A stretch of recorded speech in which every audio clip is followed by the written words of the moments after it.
মানুষের এমন তিনটা কাজ আছে যেই কাজগুলো দেখে আল্লাহ আসমানে বসে বসে মুস্কি মুস্কি হাসতে থাকে। আপনি চিন্তা করেছেন আপনার কাজ দেখে আল্লাহ আসমানে বসে হাসতেছেন? আপনি তো জীবনে অনেক মানুষকে হাসিয়েছেন,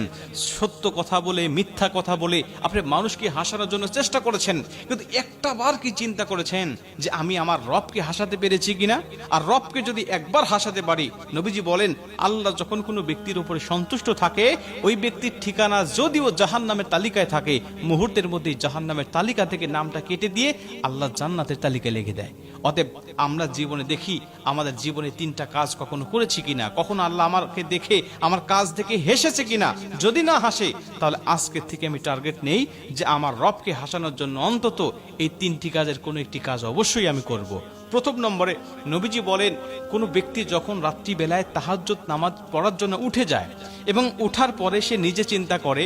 যে আমার স্বামী, অথবা সে যদি স্ত্রী হয় তাহলে চিন্তা করবে আমার স্বামী, অথবা সে যদি স্বামী হয় চিন্তা করবে আমার স্ত্রী ঘুমিয়ে আছে, অতএব আমি একা একা নামাজ পড়বো না, বরং তাকে জাগ্রত করে দুজনে মিলে নামাজ পড়বো।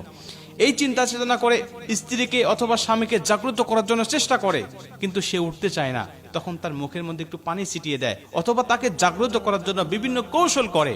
এই কৌশল করাটা দেখে বা স্ত্রী বা স্বামীকে ডাকার কৌশল দেখে আল্লাহ আসমানে বসে বসে হাসতে থাকে আর ফেরেশতাদেরকে ডাক দিয়ে বলতে থাকে, ফেরেশতারা তাকিয়ে দেখো,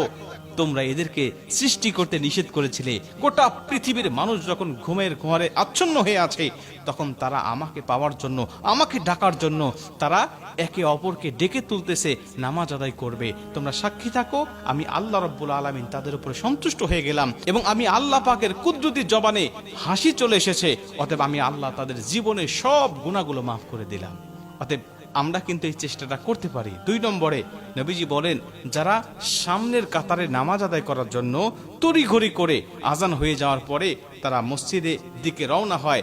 পাঞ্জাবি গায়ে দিয়ে জামা গায়ে দিয়ে বাসা থেকে ওযু করে তড়িঘড়ি করে যারা মসজিদের দিকে যাইতে থাকে, আল্লাহ এই দৃশ্যটা দেখে এতটাই খুশি হয়ে যায়, শুধু খুশি হয় তা নয়, তিনি হেসে ফেলে এবং ফেরেশতাদেরকে ডাক দিয়ে বলতে থাকে তাকিয়ে দেখো, আমাকে সন্তুষ্ট করার জন্য তারা আগের কাতারে ফার্স্ট কাতারে নামাজ পড়ার জন্য তারা তড়িঘড়ি করে মসজিদে যাচ্ছে। মুসলমান ভাইরা আমার 3 নম্বরে নবীজি বলেন যেই ব্যক্তি যুদ্ধের ময়দানে অংশগ্রহণ করলো, যেই ব্যক্তি যুদ্ধের ময়দানে চলে গেল কিন্তু সে দুর্বল, সে একেবারেই দুর্বল, কিন্তু শত্রু পক্ষ ছিল অনেক সবল, এই সবল ব্যক্তিদের সাথে যুদ্ধ করার জন্য সে প্রস্তুতি নেয় কিন্তু কোনোভাবেই সে যুদ্ধ করতে পারে না, কিন্তু সে যুদ্ধের ময়দান থেকে পালিয়েও আসে না, সে প্রাণপণ চেষ্টা করে যুদ্ধের ময়দানে জেতার জন্য, যুদ্ধের ময়দানে শত্রুদেরকে মোকাবেলা করার জন্য সে